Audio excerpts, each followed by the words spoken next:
수고하고 무거운 짐진 자들아, 수고하고 무거운 짐진 자들아, 다 내게로 오라. 다 내게로 오라. 내가 너희를 쉬게 하리라. 내가 너희를 쉬게 하리라. 성령이여 임하소서. 성령이여 임하소서. 성령이여 임하소서. 지금 내게 임하소서. 성령이여 임하소서. 성령이여 임하소서. 성령이여 임하소서. 지금 내게 임하소서. 성령이여 성령이여 임하소서. 성령이여 임하소서. 성령이여 임하소서. 지금 내게 임하소서.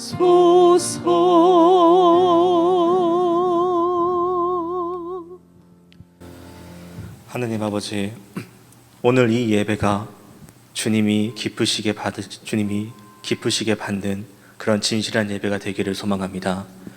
우리가 주님의 거룩하심과 위엄을 바라보며 경외하는 마음으로 주님께 나아가게 하시고, 우리가 주께 드리는 예배가 말씀이 중심이 되고 성령의 인도하는 예배가 되도록 인도하여 주옵소서.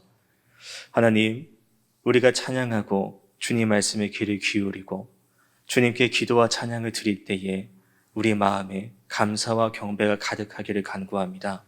그렇게 예배를 드릴 때 주님의 임재가 우리 가운데 느껴지고 주님의 영이 우리 가운데서 움직이셔서 우리를 주님께 더 가까이 나아가게 하셔서 우리의 삶이 변화될 수 있도록 도와주옵소서. 우리 이 예배가 영을 새롭게 하는 시간이 되어 주님을 경외하고 영광 돌리는 삶이 되도록 주님 도와주시옵소서. 예수님의 이름으로 기도드립니다.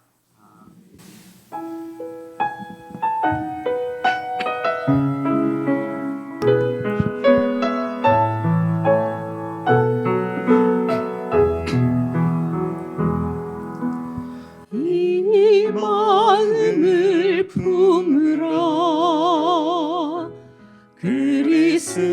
그리스도 예수. 이 마음을 품으라. 그리스도 예수. 이 마음을 품으라. 이 마음을 품으라. 그리스도 예수. 이 마음을 품으라. 그리스도 예수. 그는 하나님의 본체이셨지만 하나님과 동등됨을 취하지 않고 사람의 모양으로 나타나 십자가에서 죽으셨네. 이 마음을 품으라. 그리스도 예수. 이 마음을 품으라. 그리스도 예수. 이 마음을 품으라. 그리스도 예수. 이 마음을 품으라. 그리스도 예수. 하나님이 그를 지극히 높여 모든 이름 위에 뛰어나게 하사 모든 입으로 주신하여 영광을 돌리게 하셨네. 이 마음을 품으라. 그리스도 예수. 이 마음을 품으라. 그리스도 예수. 이 마음을 품으라.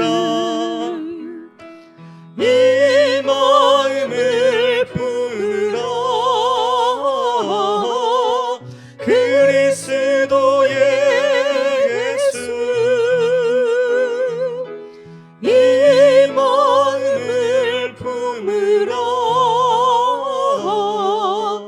그리스도 예수.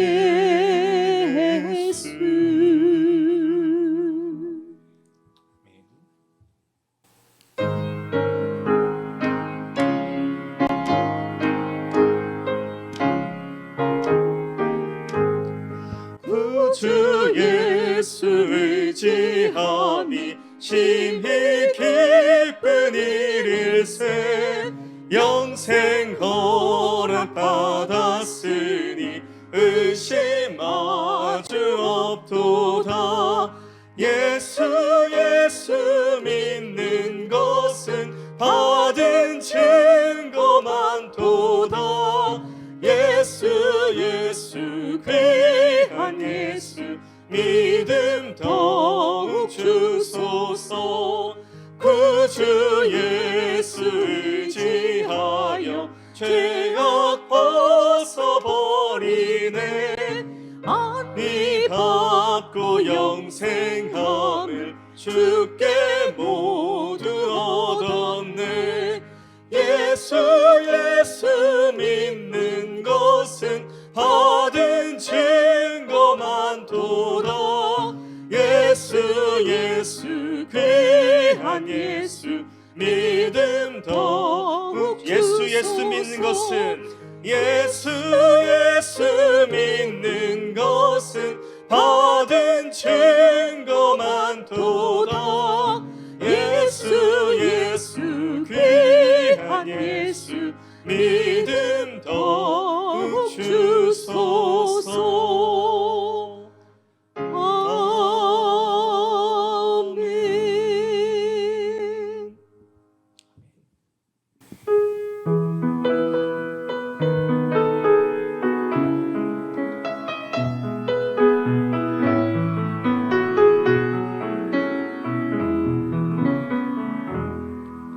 주 선한 능력으로 안으시네.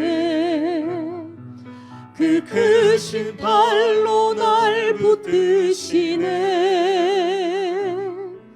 절망 속에도 흔들리지 않고 사랑하는 주 얼굴 구하리. 선한 능력으로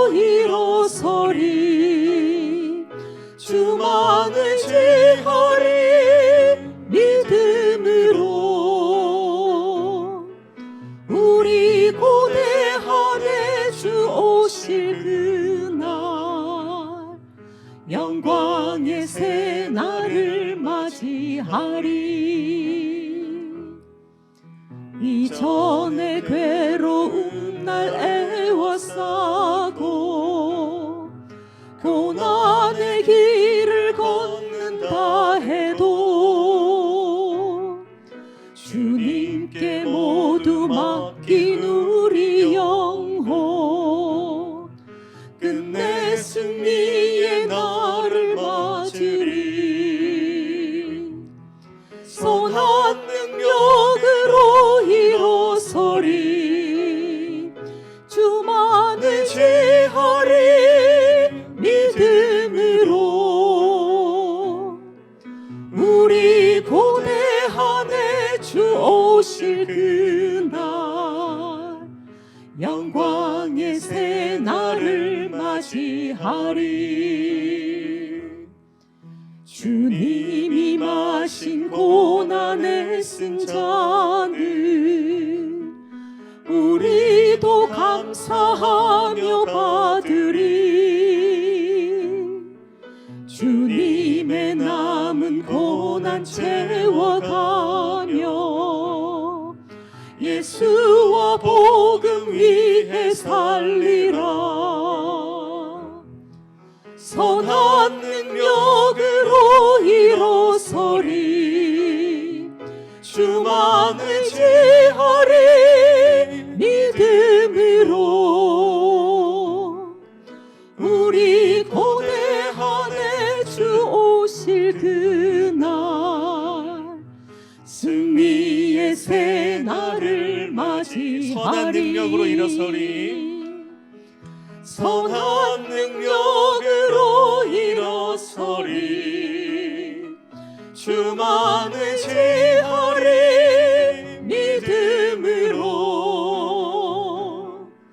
우리 고대한에 주 오실 그날 승리의 새 날을 맞이하리. 마지막으로 한번 더 고백합시다. 선한 능력으로 선한 능력으로 일어서리. 주만을 지하리. 믿음으로 우리 고대한에 주 오실 그날 승리의 새 날을 맞이하리.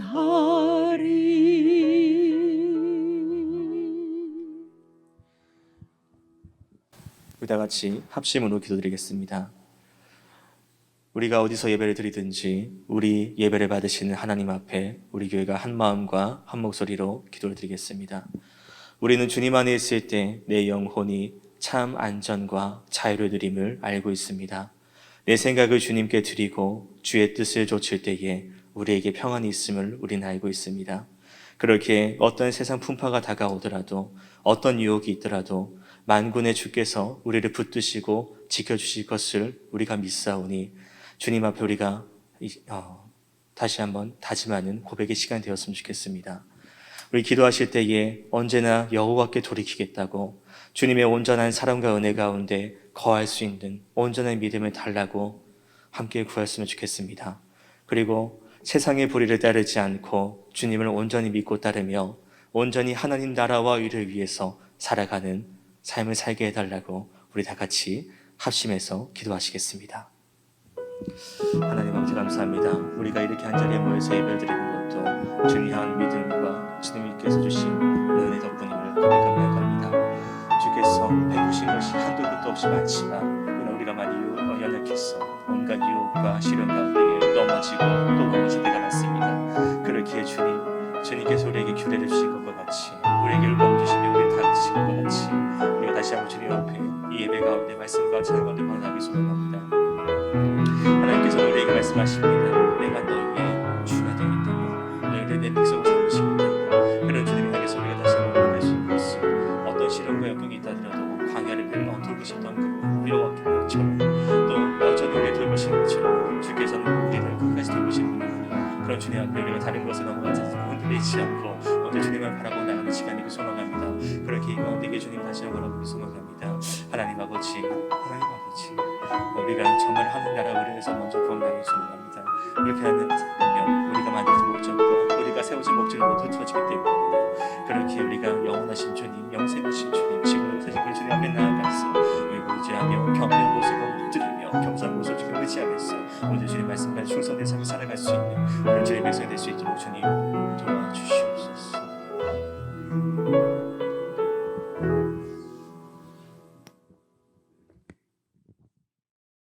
살아계신 하나님 아버지, 죄로 말미암아 죽었던 우리를 십자가 구속으로 구원받은 우리들에게 새 생명을 주신 하나님 은혜에 감사와 찬양을 올리드립니다.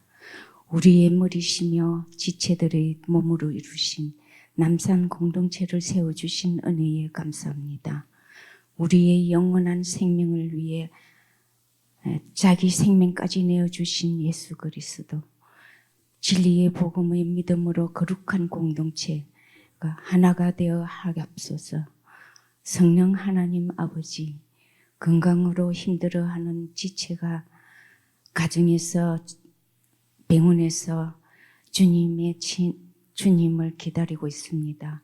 주님께서 친히 건강 찾아주시어 주님의 권능의 손으로 회복되어 하나님의 아버지께 감사와 찬양으로 성령 하나님 영광을 받으시기를 기도합니다. 하나님 아버지, 지체의 가정에 반쪽 믿음의 가정들을 위해 기도합니다. 진리와 생명이 되신 아버지 말씀에 순종하지 않는 지체를 불쌍히 여기시어 오직 하나님 아버지께만 예배하게 하옵소서. 성령 하나님 아버지, 마음의 우상을 내려놓고 곧은 목을 겸손히 낮추시어 성령님 듣는 마음을 주셔서 믿음으로 말미암아 하나님과 관계가 회복되어 오직 여호와 하나님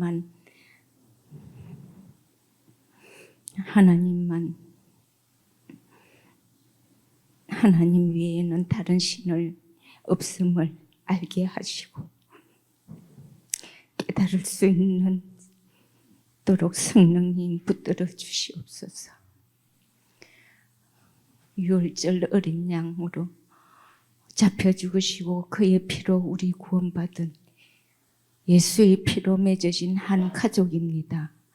감사한 마음으로 여호와의 명령을 잘 지키고 여호와를 사랑하고 의지하며 마음과 뜻을 다하여 드리는 예배자가 되어 성령님으로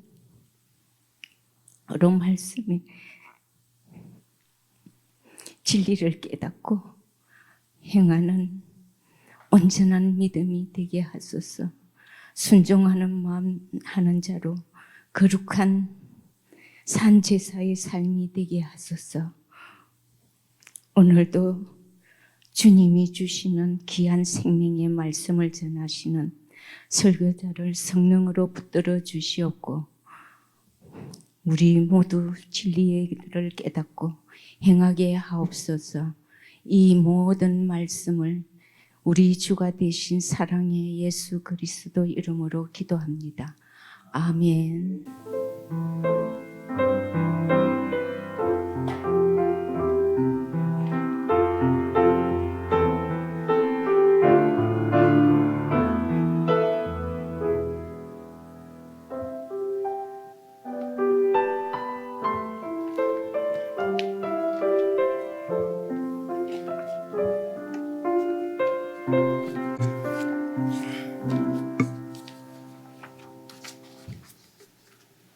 할렐루야, 반갑습니다. 말씀을 전하기 전에 잠시 기도한 후에 말씀을 전하도록 하겠습니다. 할렐루야, 하나님 아버지 감사합니다. 오늘 사랑하는 성도님들 삶의 우선순위인 예배 자리로 우리를 인도하셔서 오늘도 귀한 하나님의 말씀으로 찬양으로 경배하게 하신 우리 하나님 감사드립니다. 오늘 이 시간 우리를 부르신 것은 우리가 복음의 사명자요 전도자들임을 우리들이 알게 하셔서 하나님께서 이 땅에서 펼치시고자 하는 그 놀라운 하나님의 나라를 우리들을 통하여 하나님 이루어지는 놀라운 역사들이 나타나게 하여 주옵소서. 이 시간 디모데후서 말씀을 통해서 사도 바울이 전도자의 삶은 어떠해야 하는지에 대해서 말씀하고자 합니다. 이 말씀 위에 성령님 동행하시고 인도하셔서 함께 은혜의 시간이 되는 이 자리가 되게 하여 주옵소서. 감사드리며 우리의 주 되신 예수님의 이름으로 기도드리옵나이다. 아멘. 자, 반갑습니다. 오늘 제가 준비한 말씀은 디모데후서 4장 5절로 8절 말씀입니다. 다 같이 찾으셔서 함께 합독하도록 하겠습니다.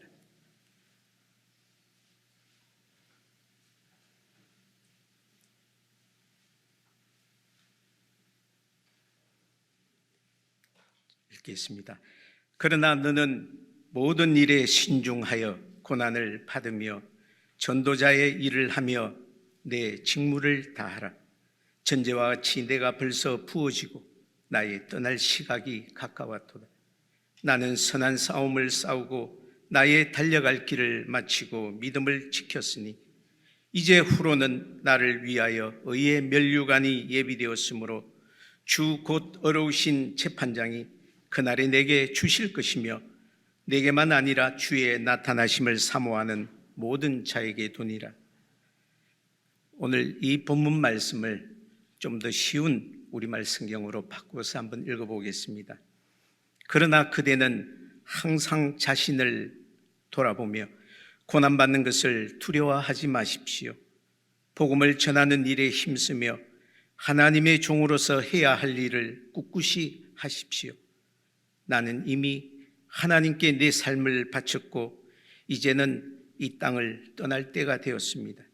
나는 선한 싸움을 싸웠고 내가 달려가야 할 길도 끝냈으며 믿음도 지켰습니다. 이제 내게는 영광의 면류관을 받는 일만 남았습니다. 그 면류관은 하나님과 함께하며 의롭게 살았다는 표시로 주시는 상입니다.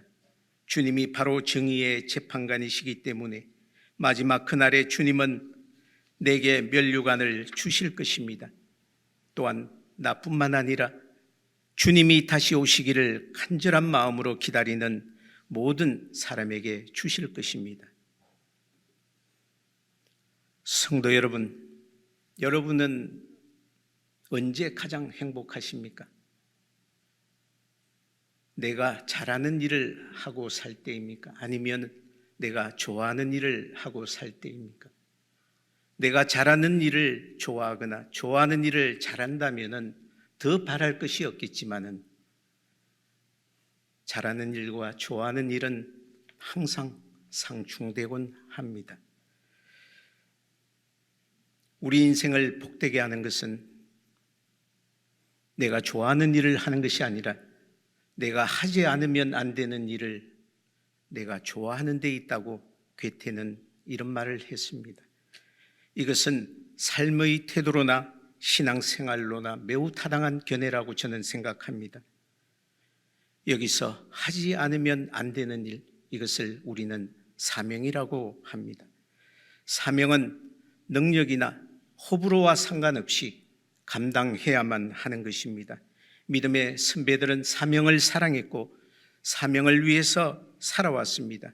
그들은 고난과 핍박과 박해를 받았지만 담대하게 인내하며 사명자로 살았습니다. 예나 지금이나 우리 하나님께서는 이러한 사명자로 살아가는 그들을 도우시고 이끌어 주셨습니다. 이와 같이 전도자는 하나님의 사명을 감당하기 위해 부름받은 자를 말합니다. 오늘 이 자리에 계신 우리들 모두는 복음의 사명자요 전도자들입니다. 오늘 본문 디모데 후서의 배경을 살펴보면 바울은 두 번 로마 감옥에 투옥됩니다. 첫 번째가 AD 62년경이었습니다. 2년가량 감옥에 있었던 바울은 석방된 후에 마게도냐 지방에서 복음 사역을 하고 있었습니다. 그런데 AD 64년경에 네로 황제가 다스리던 로마 지역에 큰 화재가 발생합니다. 그래서 네로는 그 화재의 원인을 기독교인들의 소행으로 몰아붙입니다. 그래서 기독교는 심한 박해를 받게 되었고, 그러한 와중에 바울은 또다시 체포되어서 두 번째로 로마 감옥에 투옥됩니다. 디모데후스는 바울의 2차 투옥 기간 중에 에베소에서 목회하던 젊은 목회자 디모데에게 보낸 바울의 편지이며 바울의 마지막 서신서입니다. 디모데후스는 이 편지를 바울이 쓸 때에 바울은 이미 자신의 죽음을 예견하고 디모데에게 믿음의 선한 싸움을 싸우고 끝까지 인내하여 이 복음을 지키고 전하라고 권면합니다. 디모데후서에서 말하는 바울은 전도자의 삶은 어떠한 삶이었는지에 대해서 말하고 있습니다. 먼저 5절 말씀을 같이 보겠습니다. 그러나 너는 모든 일에 신중하여 고난을 받으며 전도자의 일을 하며 내 직무를 다하라. 전제와 같이 내가 벌써 부어지고 나의 떠날 시각이 가까웠도다. 오늘 여기 나온 나는 선한 싸움을 싸우고 달려갈 길을 마친다고 사도 바울은 말했습니다. 여기서 전도자의 삶은 첫 번째로 모든 일에 근신하는 자입니다. 성경에서 신중하다라는 말도 쓰여 있는데 다른 성경에서는 근신하다라는 말도 사용되고 있습니다. 근신하다라는 말은 무슨 말입니까? 술 취하지 않다, 정신 차리다, 절제하다라는 뜻입니다. 그런데 성경에서 말하는 근신하다라는 말은 예수님께서 마지막 날 다시 이 땅에 오실 때까지 사탄의 유혹에 대비해서 끝까지 깨어 있으라는 말입니다. 깨어 있는 자만이 시험을 이길 수가 있으며 신앙을 지킬 수가 있기 때문입니다. 깨어 있는 자는 시대를 분별할 수 있는 자입니다. 지금 내가 살고 있는 이 시대가 어떤 시대인지, 그리고 앞으로 도래할 시대가 어떤 시대인지를 영적으로 볼 수 있는 자가 깨어있는 자입니다. 오늘 바울이 디모데에게 말한 이 명령은 시대를 잘 분별해서 악한 세대에 정신이 흐려지지 않도록 깨어 있으라는 말입니다. 두 번째, 전도자의 삶은 고난의 삶입니다. 디모데후서 1장 8절 말씀을 같이 보겠습니다.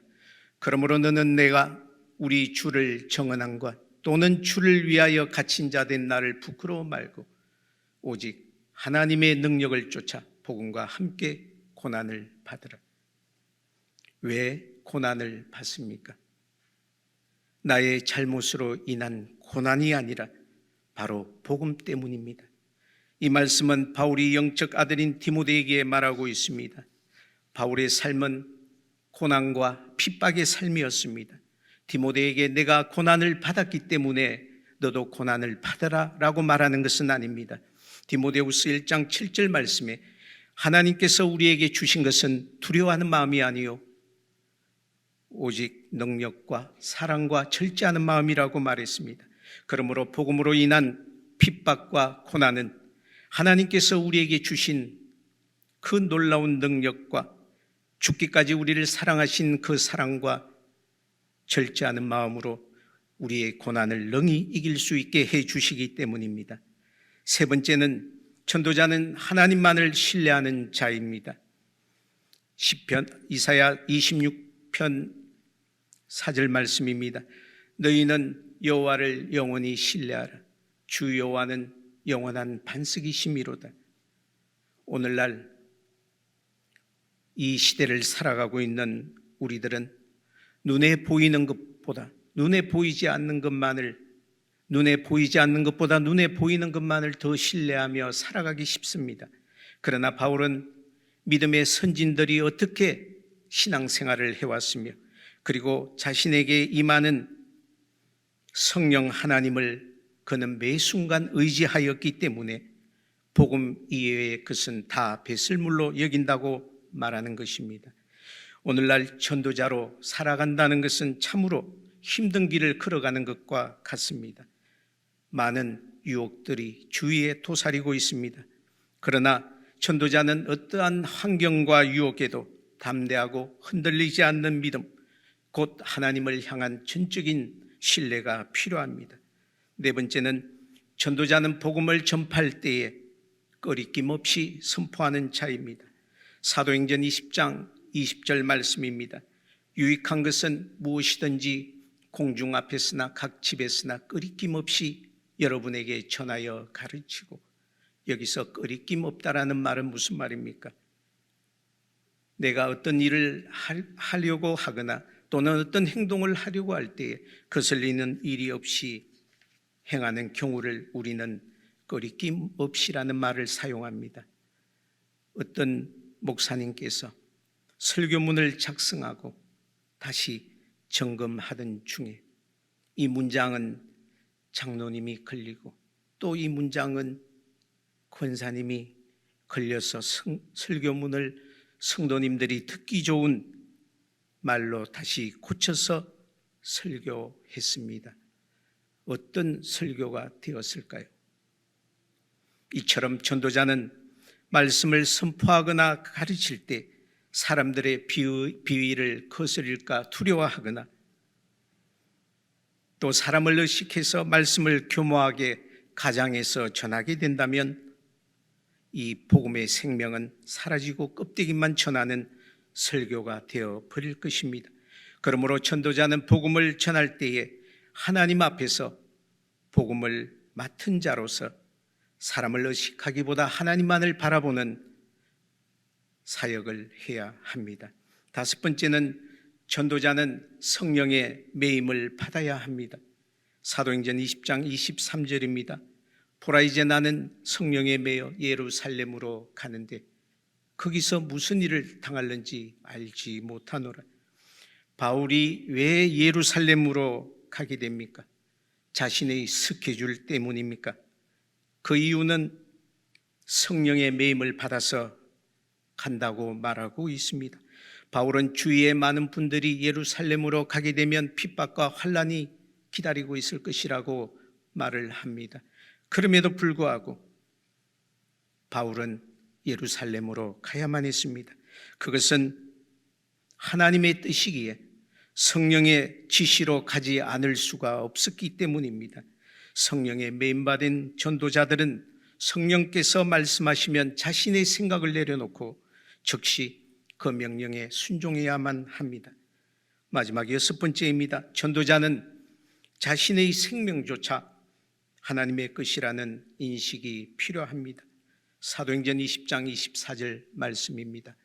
내가 달려갈 길과 주 예수께 받은 사명 곧 하나님의 은혜의 복음을 증언하는 일을 마치려 하면은 나의 생명조차 조금도 귀한 것으로 여기지 아니하노라. 우리에게 생명은 너무나도 귀한 것이지만 바울은 자기 생명이 자기 것이 아님을 잘 알고 있었습니다. 생명을 주심도 주님이시요 생명을 거두어 가심도 주님이심을 알았습니다.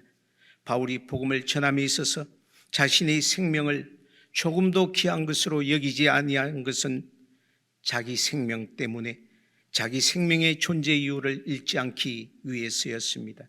다시 말해서 자신의 생명을 관심밖에 둠으로써 자기가 존재하고 있는 그 거룩한 목적을 완성하려고 한 것입니다. 결국 바울에게 있어 죽느냐 사느냐 하는 것은 조금도 중요한 문제가 아니었습니다. 그가 살아있는 유일한 목적은 주께 받은 사명 곧 하나님의 은혜의 복음을 증언하는 일을 다 마치려 하는 데 있었기 때문입니다. 이렇게 전도자의 삶을 살아온 사도 바울은 그의 마지막을 직감하며 이런 고백을 합니다. 전제와 같이 내가 벌써 부어지고 나의 떠날 시각이 가까웠도다. 전제란 관제라고도 말합니다. 자기를 쏟아 부어 바치는 제사를 전제라고 합니다. 전제에 관한 성경 말씀을 또 다른 성경 구절을 찾아보았습니다. 빌립보서 2장 17절로 18절 말씀입니다. 만일 너의 믿음의 제물과 섬김 위에 내가 나를 전제로 드릴지라도 나는 기뻐하고 너의 무리와 함께 기뻐하리니 이와 같이 너희도 기뻐하고 나와 함께 기뻐하라. 레위기서에 하나님께서는 그의 백성들에게 매일 5가지 제물을 드리라고 말씀하십니다. 번제와 소제와 화목제와 속죄제와 속건제가 그것입니다. 본문 6절 말씀에서 바울이 말하고 싶은 것은 내 자신을 여러분이 드리는 제물 위에 전제로 붓기를 원한다고 말하고 있는 것입니다.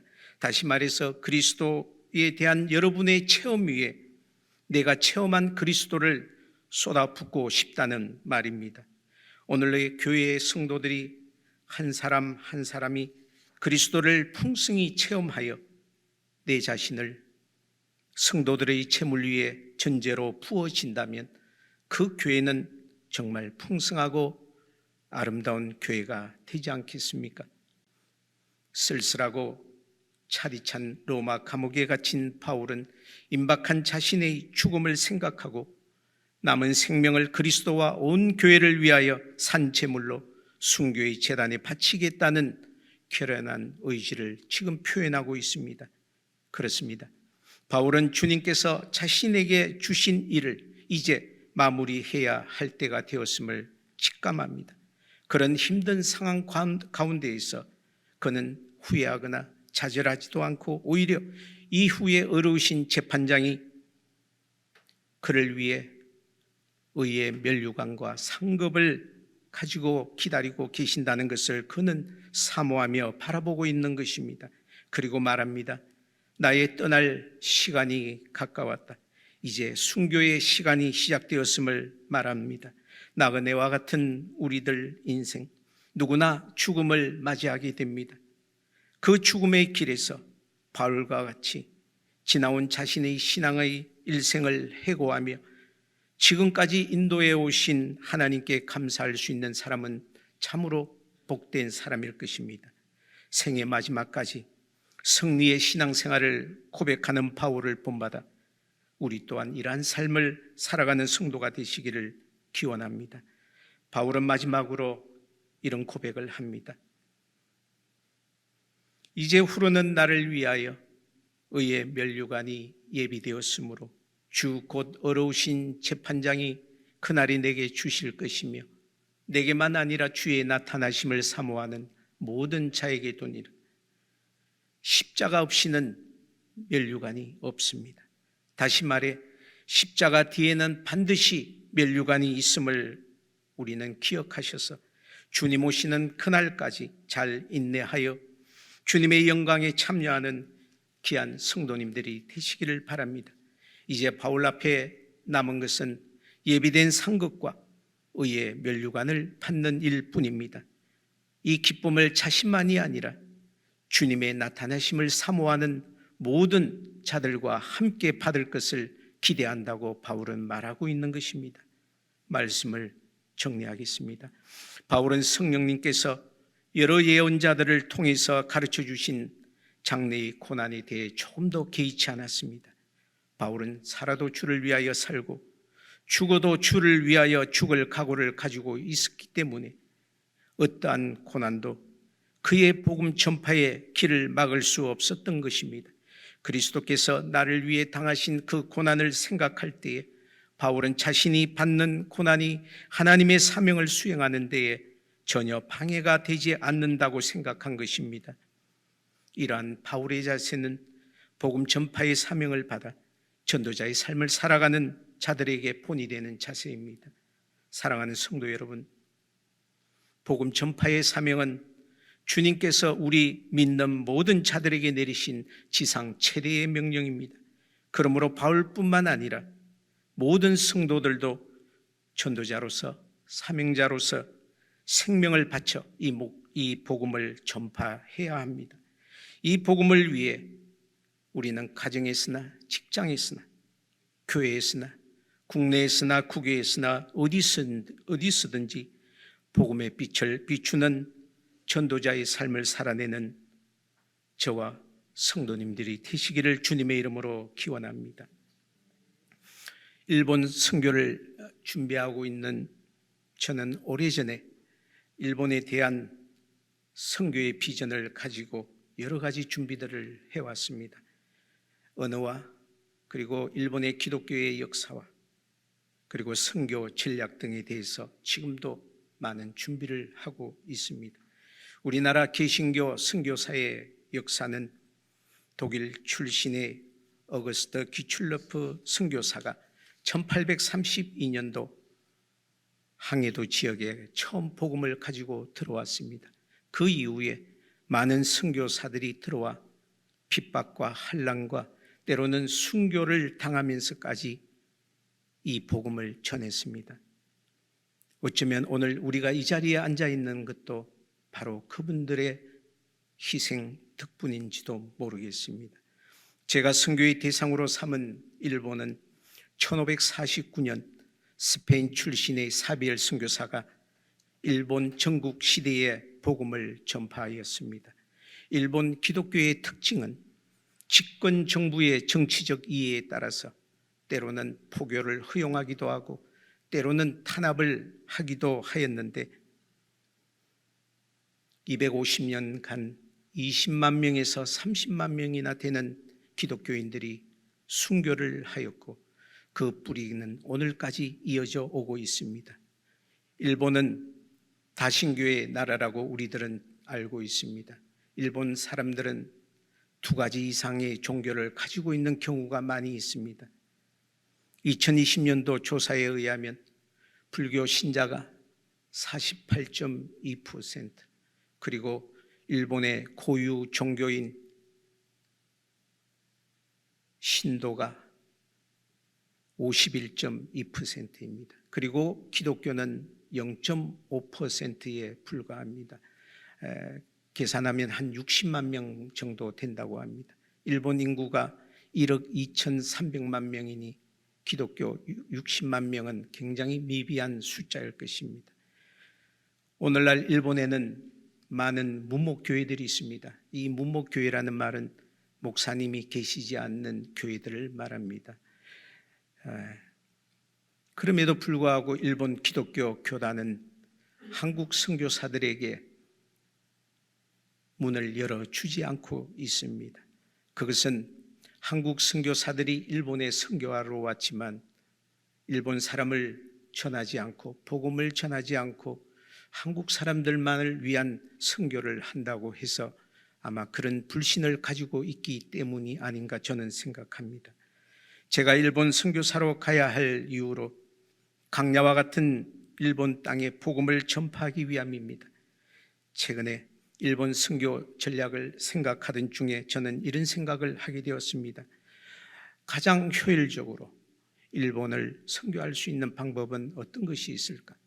가장 근본적인 문제가 같은 일본 지역 내에도 이렇게 기독교단들끼리 반목의 감정을 가지고 있으니 그렇게 기독교가 복음하기가 매우 어렵다는 것을 저는 생각해서 일본 기독교 교단 관계자들을 설득해서 그들과 일본에 있는 한인교회들이 합력해서 함께 일본 복음 사역을 하면 어떨까 하는 생각을 저는 하고 있습니다. 선교는 순교를 각오하는 마음으로 하지 않으면 그 열매를 거두기가 어렵다는 것을 저는 잘 알고 있습니다. 전 세계에 수많은 선교사들이 파송되어 있습니다. 그런데 문제는 그들의 자신의 지식과 방법으로 선교한다면 선교 연수와 관계없이 아무런 열매가 맺지 않는다는 사실을 저는 알았습니다. 사도행전 20장 24절에 내가 달려갈 길과 주 예수께 받은 사명 곧 하나님의 은혜의 복음을 청언한 일을 마치려 하면은 나의 생명조차 조금도 귀한 것으로 여기지 아니한다는 사도 바울처럼 오직 주님만 의지하고 달려갈 때에 선교의 열매가 강야와 같은 일본 땅에 맺혀지리라고 생각합니다. 남산 교회에서 예수 그리스도의 생명과 진리를 깨달아 선교사로서 한 걸음을 걷게 된 부족한 제가 다시 귀한 선교의 소식을 가지고 여러분들 앞에 서서 선교 보고하기를 기대해 봅니다. 성도님들의 기도가 꼭 필요합니다. 지금부터 저를 위해 기도로 동력해 주신다면 일본 땅에 사도행전 29장의 새로운 장이 펼쳐지리라 생각합니다. 다 같이 기도드리시겠습니다. 할렐루야. 하나님 아버지 감사합니다. 우리에게 귀한 복음을 주셨고 영원한 생명을 주셨고 이제 우리가 해야 할 일은 무엇입니까? 내가 있는 곳곳에서 이 예수 그리스도의 복음을 전해야 되지 않겠습니까? 우리를 사명자로 전도자로 사용하시기를 원합니다. 그래서 내 입술을 통하여 내 삶을 통하여 예수 그리스도가 드러나게 하시고 많은 사람들이 예수님을 알고 다시 한번 그들이 삶 속에 주님을 영접하는 놀라운 역사들이 나타나게 하여 주옵소서. 전도자의 삶을 통해서 우리가 어떤 삶을 살아야 하는지 바울의 일생을 통해서 다시 한번 우리가 듣게 되었사오니 자신에게 적용해야 될 부분들을 잘 기억해서 삶 가운데에 실천하는 저희들이 되게 하여 주옵소서. 말씀으로 인도하신 예수님 감사합니다. 성령 하나님 감사합니다. 예수님의 이름으로 기도드리옵나이다. 아멘. 예, 제가 이 시간 내려가야 되는데 안 내려간 이유는 제가 오늘 부르실 찬송가를 제가 잠깐 소개할까 해서 제가 오늘 이 자리에 계속 서 있습니다. 찬양을 부를 때에 저는 정말 많은 은혜를 받습니다. 이 아름다운 찬송가는 누가 어디서 어떤 배경에서 만들어졌을까 하는 생각을 저는 찬양할 때마다 그런 생각을 자주 하곤 합니다. 지금 부르실 찬송가 298장 속죄하신 구세주를, 이 곡은 작사자 필립 블리스이고 작곡가는 제임스 맥그라나한입니다. 이 찬송가의 작사자 필립 블리스는 미국이 낳은 위대한 전도자요 찬송가 작사자 겸 작곡가였습니다. 그는 1883년 미국 펜실베니아 주에서 태어났습니다. 그의 집은 가난해서 어려운 소년기를 보내었습니다. 12살 때에 주님을 영접하였고 독학으로 음악을 공부해서 음악 교사가 되었습니다.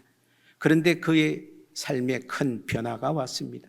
세계적인 부흥사 무디 부흥사를 만나게 됩니다. 그래서 그는 무디 부흥 전도단에 들어가서 음악 전도사로 활동하게 됩니다.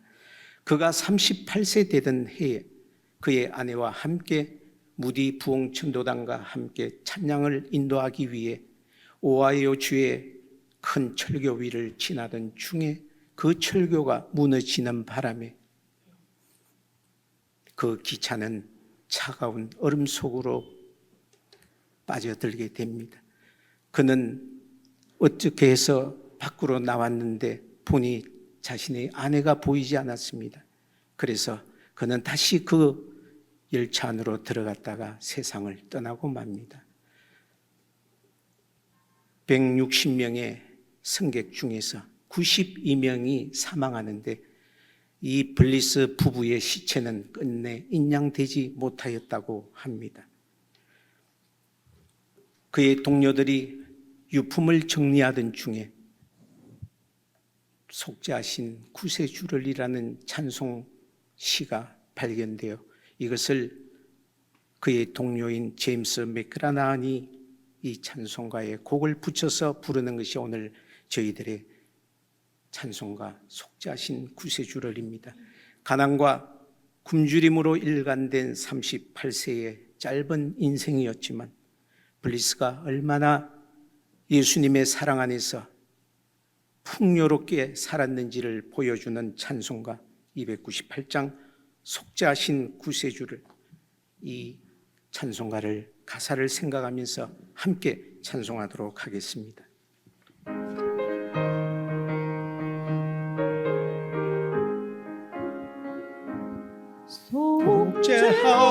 속죄하신 구세주를 내가 찬송하리라. 내게 자유 주시려고 주가 고난 당했네. 그 신사랑 찬양하리. 나의 죄 사하려고 십자가에 죽임 당한 나의 주 찬양하리. 내가 구원받은 증거 기뻐 전파하리라. 내 죄 모두 담당하신 주의 사랑 크셔라. 크신 사랑 찬양하리. 나의 죄 사하려고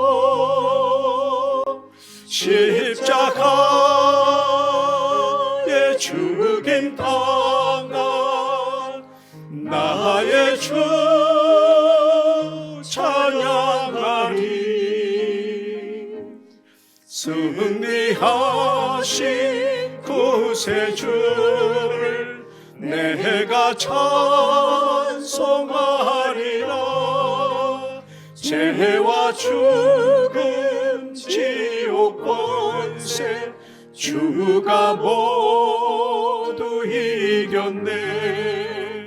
크신 사랑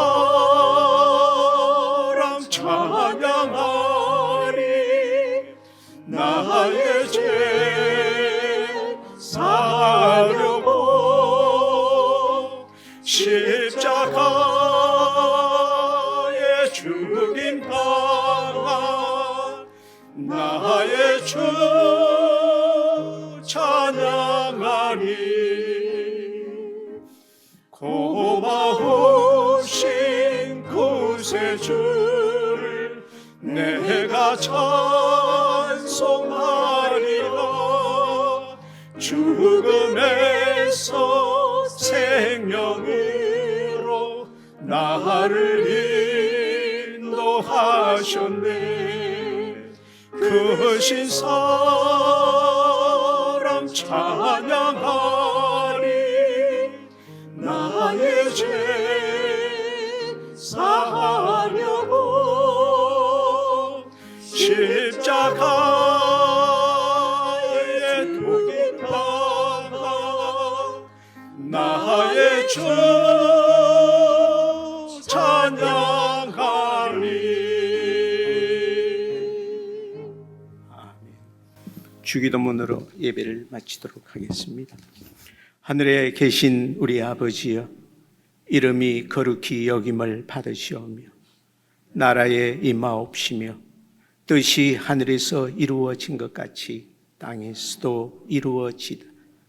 오늘날 우리에게 일용할 양식을 주옵시고 우리가 우리에게 채진 자들을 사하여 준 것 같이 우리 죄를 사하여 주옵시고 우리를 시험에 들게 하지 마옵시고 다만 악에서 구하옵소서. 대개 나라와 근세와 영광이 아버지께 영원히 사옵나이다. 아멘.